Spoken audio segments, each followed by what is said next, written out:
O Caminho Infinito, Buscando a Iluminação Espiritual, Joel S.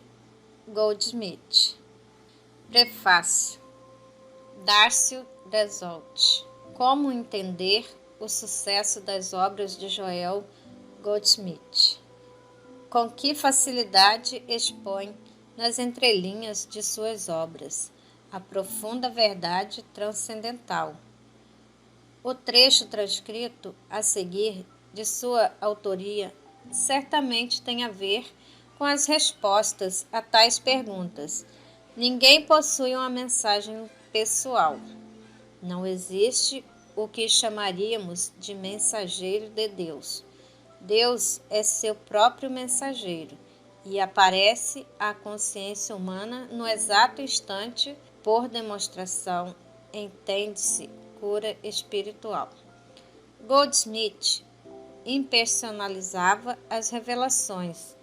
Suas aulas e palestras tinham como preparo apenas uma atitude de silêncio e escuta, até que as mensagens fluíssem pela sua mente transparente à verdade. E o material gravado em fitas foi sendo compilado, editado e publicado em livros. A frase do Salmo 127, que diz: "Se o Senhor não edificar a casa, em vão trabalham os que edificam", é presença obrigatória na abertura de todos os seus títulos. O presente volume, O Caminho Infinito, recebe o nome que também foi escolhido para ser a expressão que define todo o seu trabalho de divulgação da verdade, e teve uma grande parte de seu conteúdo escrito de próprio punho pelo autor. O capítulo das sabedorias, por exemplo, encerra uma compilação de revelações esparsas que Goldsmith colecionou ao longo de sua trajetória espiritual. São frases que lhe vinham a qualquer hora do dia ou da noite e que eram anotadas uma a uma como verdadeiros tesouros. O leitor, atento e desejoso de discernir a realidade divina, por certo, irá perceber a importância e o valor que este capítulo representa ao lado de todos os demais. Tomei conhecimento de Goldsmith alguns anos após ter passado por algumas experiências espirituais profundas. Dividia meu tempo entre a busca da verdade e as atividades da profissão de engenheiro, que na época exercia. Estando os negócios no sul do Brasil, fazendo hora num aeroporto e aguardando chamada para o voo, eis que, passando pela livraria, pude notar o seguinte título: A Arte de Curar pelo Espírito. Nessa época, toda a literatura sobre iluminação espiritual chamava-me a atenção. Queria achar mais alguém que tivesse passado por experiências interiores iguais às minhas.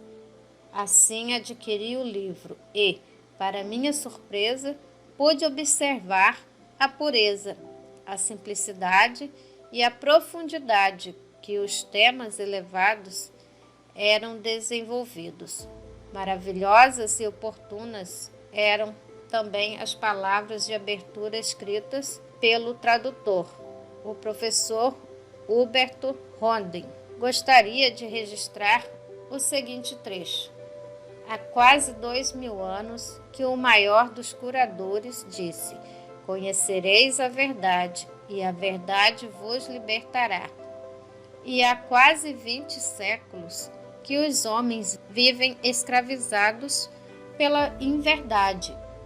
Ouviram a mensagem da verdade libertadora, creram nela, repetiram-na em discursos, sermões e livros, mas não a realizaram na sua vida diária e não foram libertos de seus males, porque não se libertaram das suas maldades pelo poder do Espírito.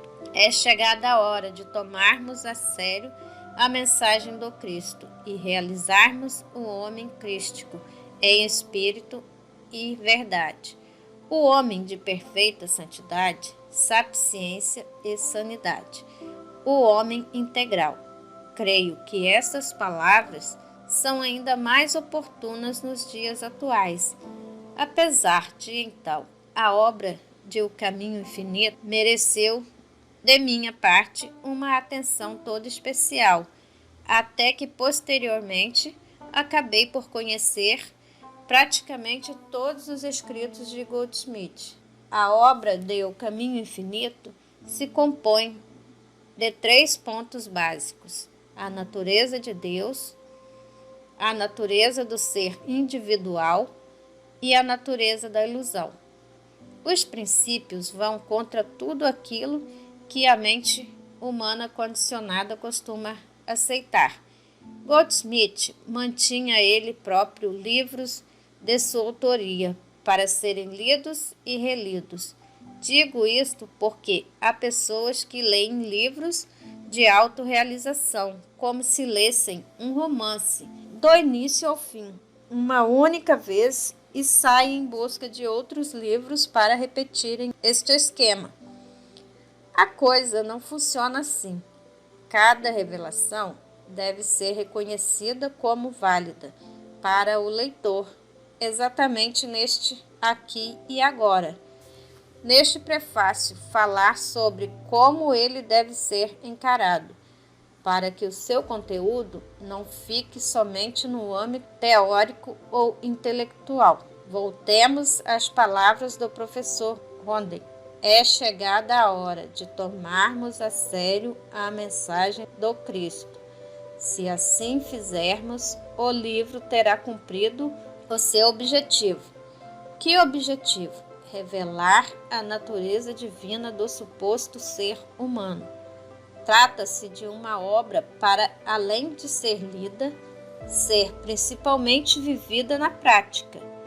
Era da vontade do autor que estes princípios fossem conhecidos e praticados por seguidores de todas as religiões ou denominações, a exemplo de Jesus, que disse: quem não é contra nós é por todos nós. Lucas 9:50. Goldsmith sabia bem a diferença entre imortalidade e longevidade. Após anos de bem-sucedida carreira de prática de cura espiritual, chegou à conclusão que nada estava fazendo senão adiar as datas a serem postas nos túmulos de seus pacientes. Assim passou a se dedicar mais ao ensino da realidade absoluta, transmitindo aos seus interessados o conhecimento de que, sendo o homem a própria individuação de Deus, é ele a própria imortalidade. Joel Goldsmith fez sua transição em 17 de junho de 1964. Em mensagem deixada com sua esposa Emma, disse estar preparado para realizar maiores obras por detrás do cenário. Mas, no meu entender, também no cenário visível, estas obras continuam presentes, pois cada um de seus livros é um Goldsmith. Tal é a unidade que sinto haver entre ele, suas obras e Deus. Palavras de um colaborador. Este livro nos lembra de que o grande poder necessário para dissipar o erro que nos circunda pode ser encontrado dentro de nós mesmos.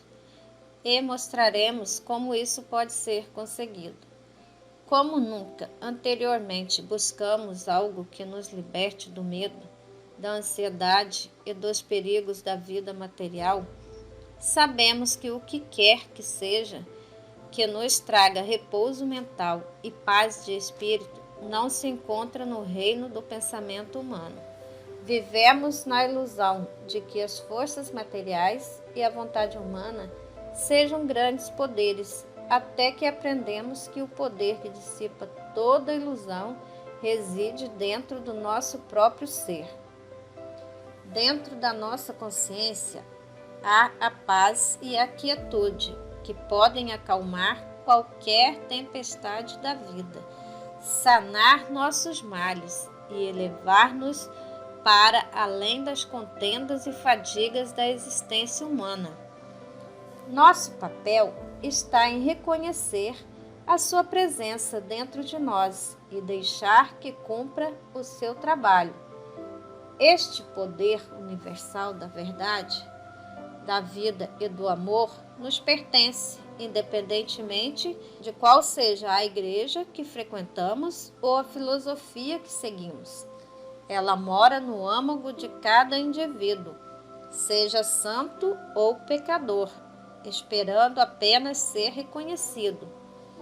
A consciência de que o poder humano não regula o sol e as estrelas no céu, o fruto da terra, o a desejar das aves no ar, é a fé suficiente para remover montanhas de discórdias. Nenhuma fé maior será necessária. O que podemos fazer para nos salvarmos dos males e do terror de nossos dias? Deixe a mensagem deste livro preencher a sua consciência com o significado espiritual e tenha paciência. Deixe a harmonia da existência espiritual desabrochar do seu interior e guiá-lo para longe da escravidão dos sentidos, para a terra prometida da paz. Joel S. Goldsmith, autor deste livro, buscou a verdade em todas as grandes religiões e filosofias. Dedicou muitos anos à prática de sua cura e aconselhamento em todos os contingentes da vida humana. Seu desenvolvimento da luz interior popularizou-se através de suas cartas, que tiveram ampla circulação por diversos anos. Formaram-se grupos de estudo por todos os Estados Unidos para o aprofundamento nos escritos de Goldsmith. Introdução. John Van Druten. Sentado diante de uma folha de papel em branco, pensando no que iria escrever como introdução para este livro que conheço tão bem, folheei suas páginas em busca de alguma frase ou passagem que me servisse como início. Percebi que meus pensamentos galopavam para longe, para o mistério fundamental da minha profissão de escritor. O mistério de como começou a me chegar o fluxo das palavras que escrevo agora.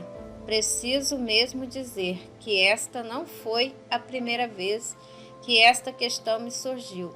Aliás, ela ressurge toda vez que me encontro sem ideia do que irei escrever a seguir e me faz indagar de onde elas me vêm. Os muitos milhares de palavras e pensamentos que escrevi, reproduzidas pela imprensa ou expostas em um palco. Este é o tipo de pergunta que alguém se faz apenas em tais momentos de perplexidade, na maior parte das vezes. Tomamos como óbvias estas coisas que são, na realidade, os milagres diários da vida, tais como o brotar e o crescer, espalhar sementes num jardim e não se maravilhar que surjam flores destas coisinhas pretas no próximo verão. Esta atitude é aquela que J.K. Chesterton sempre censurava ao mundo por tornar seus mistérios e milagres como coisas corriqueiras. Este é o tema do seu pouco conhecido trabalho, Man Alive, cujo herói vivia em estado de permanente deslumbramento diante do milagre da vida e era tão ansioso para manter vivo tal deslumbramento que deu a volta ao mundo para reviver a emoção de chegar à sua própria casa, diante da sua porta, cortejar, raptar e casar com a própria mulher com 6 nomes diferentes, de modo a nunca deixar murchar a incrível maravilha que é o amor. É trágico que nós vivamos neste estado de passividade. Embora as necessidades da vida diária pareçam solicitar a continuidade de nossos negócios ou trabalho. Usei pareçam propositalmente, pois eu acho que, de fato, a verdade é exatamente o contrário. É aquilo que foi chamado de uma vida plena e rica. É impossível de acontecer nas nossas bases. Mesmo uma vida comum e monótona torna-se difícil. Seus mecanismos enguiçam e as adversidades e infortúnios tornam-se sólidos obstáculos contra os quais se quebram inutilmente a cabeça. Nestes momentos, o homem começa a se questionar sobre o mundo em que vive, buscando explicações, socorro ou apoio.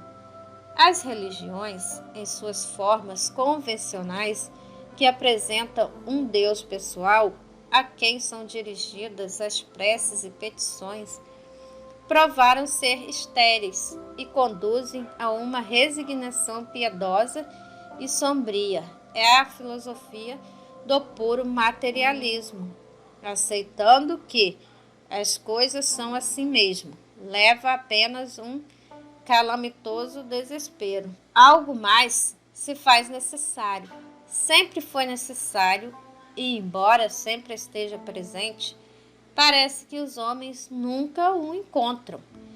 Este algo escapou a um homem por entre os escritos dos que buscaram a verdade sobre o eterno mistério, desde os orientais, Lao Tse e Shankara, passando por Jesus, pelos místicos europeus da Idade Média e pelos pensadores do Novo Mundo. Em essência, ensinaram todas as mesmas coisas, e por isso Aldous Huxley chamou a antologia do pensamento religioso de filosofia eterna.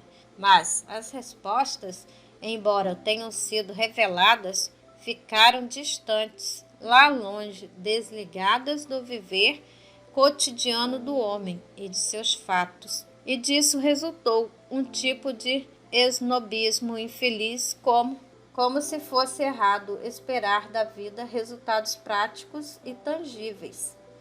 Assim, o homem foi conduzido a um dualismo fatal, tentando a viver simultaneamente em dois planos distintos, o plano material e o plano espiritual, ambos aparentemente reais, mas sem relação compreensível entre si, como se fossem dois sócios de uma firma que nunca se falassem. Posto isso, parece-me que este livro vai além, desmascarando a dualidade, mostrando que os dois sócios são apenas um, e o mundo é apenas um em que as verdades eternas estão entretecidas em nossa vida diária, expandindo sua harmonia e anulando as discórdias.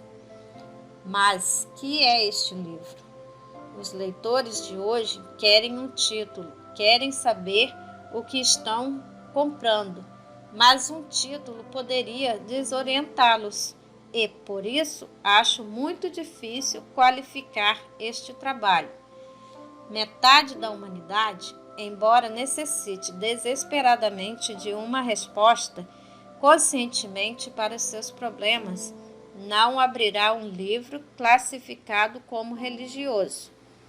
Se arranjasse um título do tipo Como Ser Mais Saudável, Mais Rico e Mais Feliz, provavelmente seria um sucesso de vendas, mas os leitores exigentes e de maior discernimento se afastariam dele como de algo mal cheiroso. Se eu usasse a palavra metafísica, soaria como algo distante e intelectualizado. Se o apresentar como um volume de ensaios, teremos uma compreensão do porquê hoje Emerson é lido quase exclusivamente como literatura, e não porque tenha as respostas para tais perguntas. Será possível atingir a todos pelo mesmo caminho?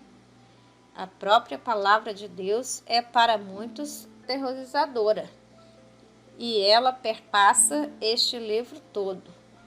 O impulso que tenho de me justificar por escrever tudo isso dá bem uma ideia do meu problema. Ora, se é difícil rotular o livro, mais difícil ainda é rotular seu autor. Quem é e o que é Goldsmith? Um mestre? Um curador? Tais palavras são, no mínimo, suspeitas e inquietantes para a maioria e seriam também repudiadas pelo próprio autor, visto que sua filosofia aponta para a renúncia de qualquer elemento pessoal, tanto no ensino como na cura. Relembrando uma passagem deste livro, sempre houve homens que trouxeram a divina mensagem da presença de Deus e da irrealidade do mal, que trouxeram a luz da verdade aos homens, e sempre estes entenderam tais mensageiros como sendo a própria luz, por não conseguir ver que aquele que tomavam como alguém de outro mundo era a luz da verdade, dentro de sua própria consciência.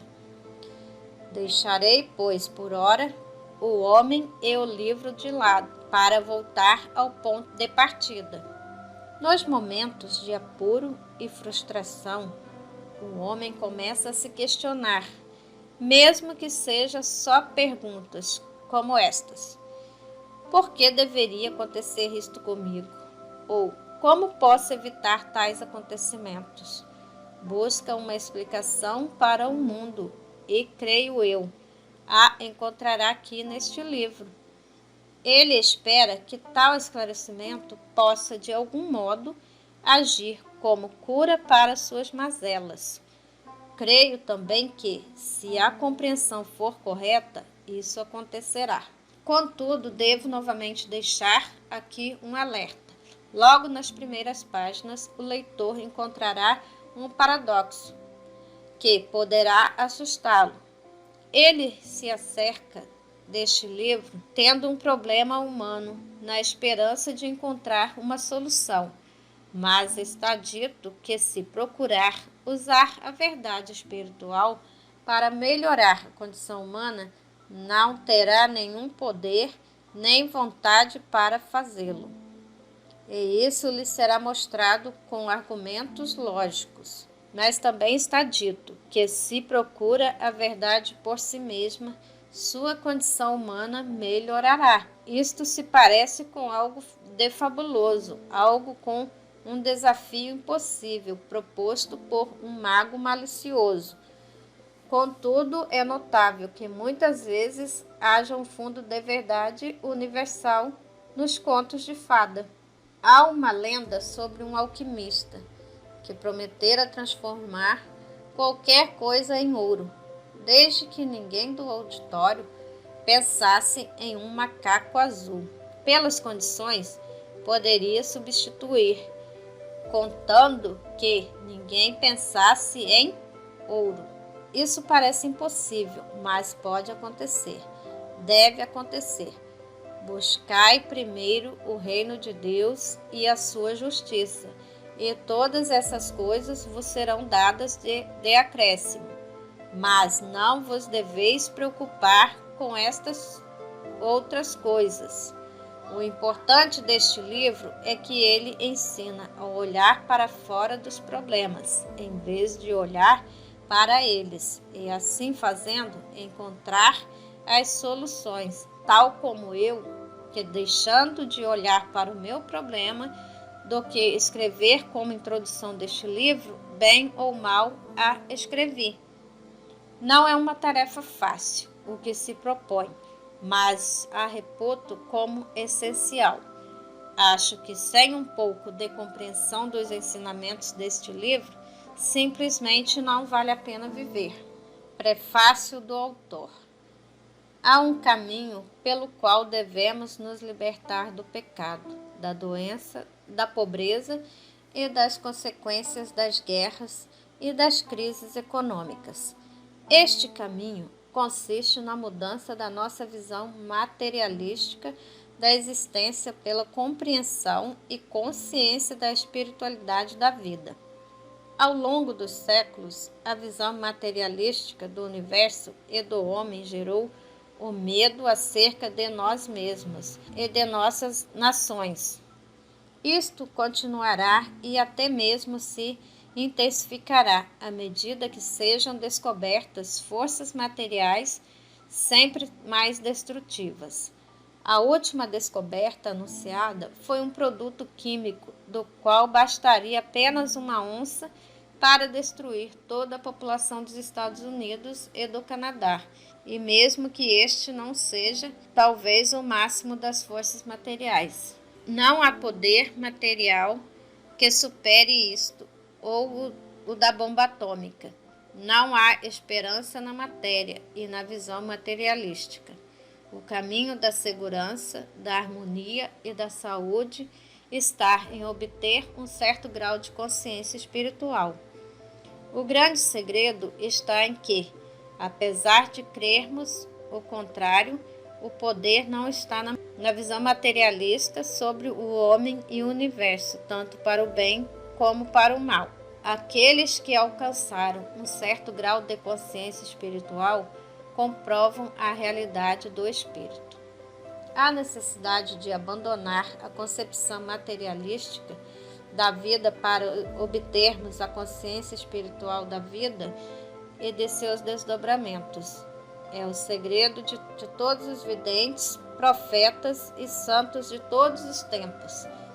Que tudo isto é praticável, é demonstrado pelos trabalhos de cura e regeneração feitos por muitos estudiosos de modernas escolas de cristianismo e científicos ou práticos. Quando o mundo perceber que todo o sucesso obtido em melhorar as condições de saúde e de segurança por estes seguidores modernos dos antigos ensinamentos foi possível apenas através da renúncia à visão materialista em favor da obtenção da consciência espiritual, poderemos ter novas esperanças.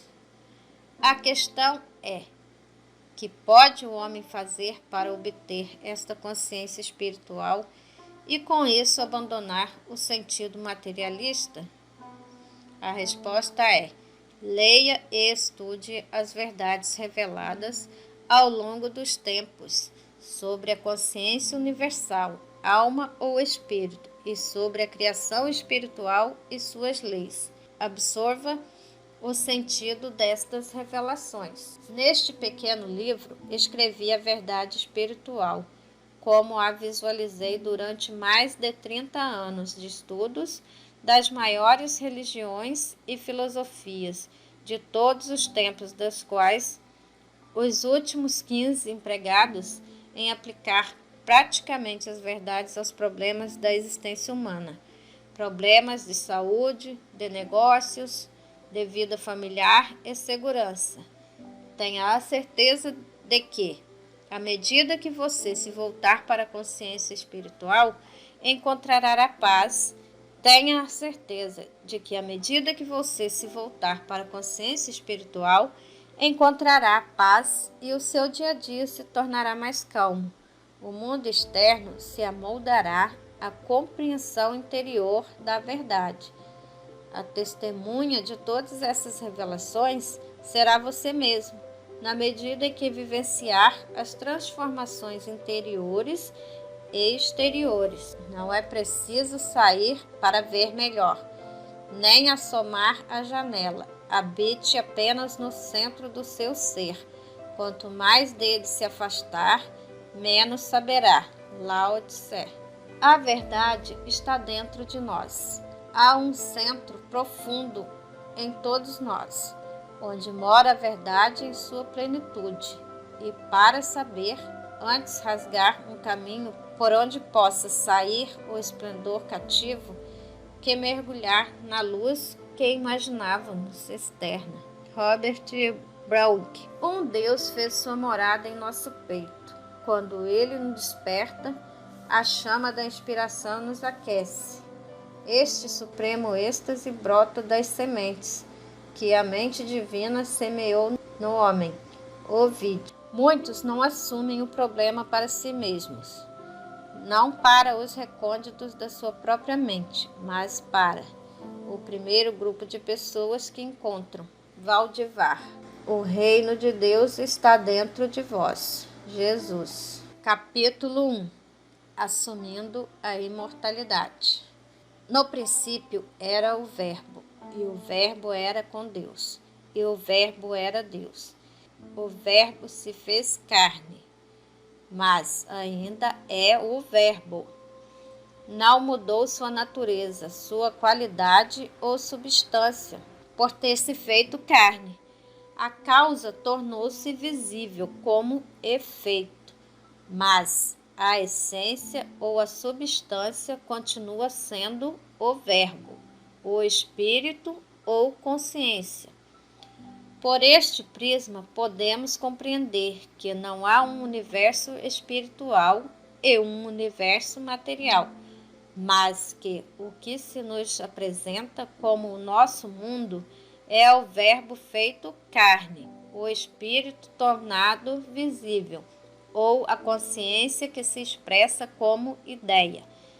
Todo o erro que se consumou durante os séculos baseia-se na teoria ou crença em dois mundos, um sendo o reino celeste ou vida espiritual, e o outro um mundo material ou existência mortal, separados um do outro. Apesar desta crença em dois mundos, o homem sempre tentou levar a harmonia às mazelas da existência humana, tentando, por meio da oração, fazer contato com tal outro mundo ou reino espiritual, para que o Espírito ou Deus atue na chamada existência material. Comecemos por entender que o nosso mundo não é um mundo errôneo, mas trata-se do reino da realidade, do qual mantemos um falso conceito. Para obtermos saúde e harmonia em nossa vida, não temos de nos desfazer, nem mesmo mudar este universo material e efêmero, mas bastará corrigirmos a visão limitada que nós temos da nossa existência. O pesquisador da verdade começa sua busca com um problema, talvez com vários deles. Os primeiros anos de sua busca são empregados na superação da desarmonia e na cura das doenças, pela oração a um poder mais alto ou pela aplicação das leis espirituais ou da verdade às condições humanas. Chega, porém, o dia em que percebe que a aplicação da verdade aos problemas humanos já não funcionam mais, não como funcionava no início, e que já não traz a mesma inspiração e satisfação aos seus estudos. Por fim, receberá eventualmente a grande revelação. Os mortais podem assumir a imortalidade apenas na medida em que anulem a mortalidade. Eles não podem acrescentar a harmonia de espiritualidade imortal às condições humanas. Deus não criou nem rege as coisas humanas. O homem natural não compreende as coisas do Espírito de Deus, pois lhe parecem loucura, nem pode entendê-las, porque só se podem discernir espiritualmente. Estaremos nós buscando as coisas do Espírito de Deus com algum propósito humano? Ou de fato estamos nos esforçando para nos livrar do que é mortal, para podermos contemplar a harmonia do reino espiritual? Enquanto lutamos e combatemos os pretensos poderes deste mundo, combatendo a doença, o pecado e a carência, o sentido espiritual, por sua vez, revela-nos que o meu reino não é deste mundo. Somente quando soubermos transcender o desejo de melhorar nossa vida humana é que compreenderemos o sentido desta mensagem vital. Quando deixamos os limites do aperfeiçoamento humano, temos o primeiro vislumbre do significado das palavras: eu venci o mundo. Não teremos vencido o mundo enquanto mais buscarmos seus prazeres e menos desejarmos as suas dores. E se não superarmos a postura de luta contra as coisas do mundo, não encontraremos no reino das coisas do céu. Porque todo aquele que é nascido de Deus vence o mundo. A consciência espiritual vence o mundo, tanto os prazeres como as dores do mundo. Não podemos conseguir a evangelização da humanidade pelo poder mental ou pela força física, mas apenas pela visão espiritual da vida, que pode ser cultivada por todos que devotam seus pensamentos às coisas do espírito. Portanto, tudo o que está no mundo, os prazeres da carne, os prazeres dos olhos, o orgulho, não vem do Pai, vem do mundo. Observemos, por um pouco de tempo, nossos pensamentos, nossas ambições e interesses, e vejamos se a nossa mente está voltada para a nossa saúde, para os prazeres dos sentidos ou para os ganhos mundanos. Se constatarmos tais pensamentos mundanos, aprendamos a afastá-los, pois já não estamos no caminho do aperfeiçoamento das coisas humanas, mas no caminho do reino espiritual. Não tenhas amor ao mundo, nem ao que é do mundo, pois no homem que ama o mundo não está o amor do Pai. Significaria isto que devemos nos tornar ascetas? Deveríamos desejar uma vida diferente do que é normal, alegre e de sucesso? Não. Não nos enganemos. Somente aqueles que aprenderam a manter sua atenção nas coisas do Espírito saborearam a completa alegria do lar, do companheirismo e dos empreendimentos de sucesso. Somente aqueles que, em certo grau, se centraram em Deus encontraram a segurança, proteção e paz em um mundo combalido pela guerra. O pensamento espiritual não nos afasta do nosso meio normal, não nos priva do amor e do companheirismo, tão necessários para uma vida plena. Ele apenas coloca tudo isto em um nível mais alto, onde não mais dependemos da sorte, das mudanças ou do azar, onde se manifesta o valor do que chamamos de cenário da vida. Não vos esforceis pelo alimento que perece, mas pelo alimento que dura pela vida eterna, pois que o reino de Deus não consiste em comer e beber, mas na justiça, na paz e no contentamento no Espírito Santo. Quando nos defrontarmos com um problema humano, em vez de nos esforçarmos para melhorar as humanas condições, afastemo-nos dessa imagem e concentremo-nos na presença do Espírito Divino em nós. Esse Espírito dissolve as aparências humanas e revela a harmonia espiritual. Ainda que esta harmonia se nos apresente como uma melhora de saúde ou de riqueza, quando Jesus alimentou as multidões, o que apareceu como pão e peixe foi sua consciência espiritual de abundância. Quando curou os doentes, foi o seu sentimento da presença divina que se manifestou como saúde, força e harmonia. Tudo isso pode ser resumido nas palavras de Paulo: voltai vosso olhar para as coisas do alto, não para as coisas da terra. Vivemos em um universo espiritual, mas a finitude de nossos sentidos desenhou para nós uma imagem de limitações. Enquanto tivermos nossos pensamentos voltados para o cenário à nossa frente, este mundo, estaremos nos esforçando para melhorá-lo ou mudá-lo. Mas assim que elevarmos nosso olhar e não mais nos preocuparmos com o que comer, beber ou vestir, começaremos a perceber a realidade espiritual. E embora nos pareça apenas uma crença mais perfeita, é de fato a manifestação mais intensa da realidade.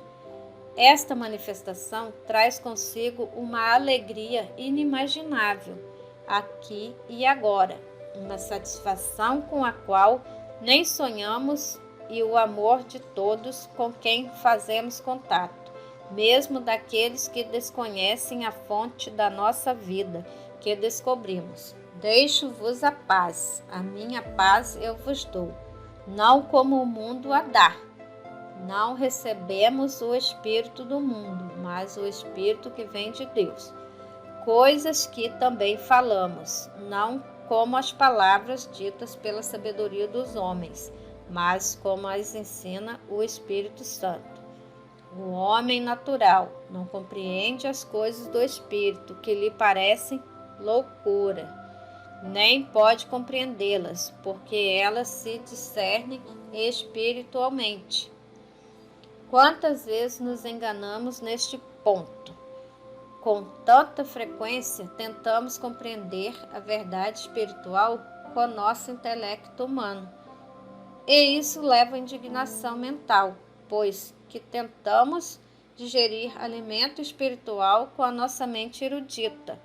Isso não funciona. A verdade não é um processo de raciocínio e por isso só pode ser entendida espiritualmente. A verdade não está normalmente na esfera do nosso entendimento e quando parece estar, deve ser investigada mais profundamente para verificar sua autenticidade. Temos de desconfiar de uma verdade que nos pareça fácil de compreender. Jesus caminhou sobre as águas, alimentou multidões com poucos pães e peixes, curou os doentes e ressuscitou os mortos. Parece aceitável para o seu intelecto? Se o princípio subjacente a essas experiências pudesse ser entendido com inteligência, todas as igrejas o ensinariam como um meio viável e recomendariam seu uso. Este princípio, porém, só é apanhado pelo sentido espiritual, a esta consciência espiritual elevada. E esta consciência espiritual elevada pode fazer as coisas que o Cristo fez. Aquilo que foi possível a Cristo consciência no tempo de Jesus é possível a mesma consciência agora. Cultivando este sentido espiritual, nosso sucesso será tanto maior na proporção que abandonarmos o esforço mental e nos tornarmos receptivos às coisas que o Espírito de Deus nos ensina, em vez de tentarmos fazer que o Espírito atue sobre nossos corpos e nossas coisas materiais. Aprendamos a desviar nosso olhar desses quadros terrenos, dirigindo-o para as coisas do alto. Quando descermos novamente à terra, perceberemos que as desarmonias e as limitações dos sentidos desapareceram e apareceu mais claramente a realidade. O reino de Deus não consiste em mais e melhor matéria, nem encerra um mais rico vocabulário sobre a verdade. Todavia, os frutos da compreensão espiritual são uma maior harmonia, paz, prosperidade, contentamento e amizades e relacionamentos mais próximos do ideal. Assim compreendemos que agradecemos por isso continuamente a Deus, pois vós, que recebestes a palavra de Deus, ouvida de nós, não a recebestes como palavra humana, mas como ela é, de fato, a palavra de Deus que atua sobre vós, para que nela creais. Para recebermos a palavra de Deus, ou sentido espiritual, precisamos mais sentir que raciocinar. E é a isso que a Bíblia se refere com a expressão receber a palavra no coração. Notemos que, no desenvolvimento da consciência espiritual, redunda em maior capacidade de intuir a harmonia do ser. Compreendemos que nem a visão, nem o ouvido, o tato, o olfato ou o paladar podem nos revelar a verdade espiritual ou sua harmonia. Por isso, tal revelação só pode nos acontecer através de outra faculdade, a intuição, que atua pelo sentimento. Até o momento, ao orar ou meditar, vinha-nos de imediato uma enxurrada de palavras e pensamentos. Talvez estivessem começando a reafirmar a verdade e a rejeitar o erro. É, porém, evidente que isso ocorreria completamente no domínio da mente humana. Ao cultivarmos o sentido espiritual, tornamo-nos receptivos aos pensamentos que emanam das profundezas do nosso ser.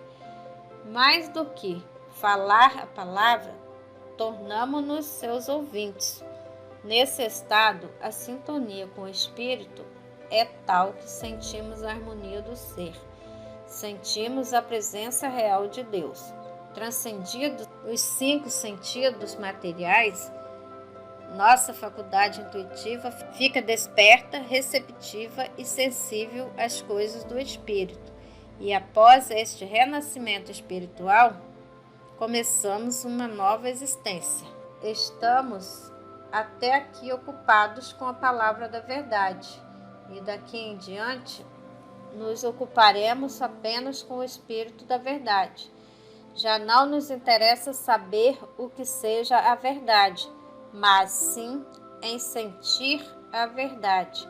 E isso conseguimos na medida em que dedicarmos menos empenho na letra. A palavra sentir, aliás, se refere também à revelação, à consciência e ao sentido da verdade. Agora já não estamos falando da verdade, e sim recebendo a verdade. E aquilo que recebemos no silêncio podemos falar abertamente e com autoridade. A cura espiritual é o resultado natural de uma consciência divinamente iluminada, mas esta iluminação só nos é dada na medida em que estejamos receptivos e sensíveis a ela. É um mal entendido associarmos a ideia de imortalidade à pessoa humana ou ao sentido individualista do eu. A morte não produz a imortalidade, nem põe fim ao sentido do eu, e tampouco a continuação do humano viver leva à obtenção da imortalidade. Obtermos a imortalidade na medida em que superamos o sentido pessoal do eu, nesta vida ou depois dela, e ao nos despojarmos do nosso ego e alcançarmos a consciência do nosso eu verdadeiro, nossa realidade ou consciência divina, chegamos à imortalidade, e isso pode acontecer aqui e agora. Ao contrário, o desejo de perpetuarmos nosso falso conceito de corpo e seu bem-estar nos amarra à morte, nos enleia na mortalidade. O primeiro passo para obtermos a imortalidade é viver a partir do centro do nosso ser, como uma ideia de desdobramento do nosso íntimo, mais que a ideia de acréscimo vindo de fora. É mais no sentido de dar do que receber, de ser mais do que obter. Nessa consciência não há julgamento ou crítica, ódio ou medo, e sim um sentimento contínuo de amor e de perdão.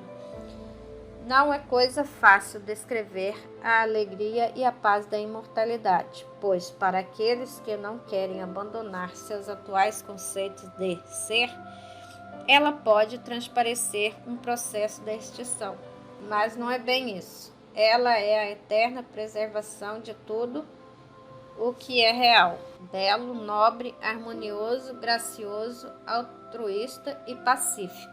É a realidade trazida à luz em substituição à ilusão dos sentidos.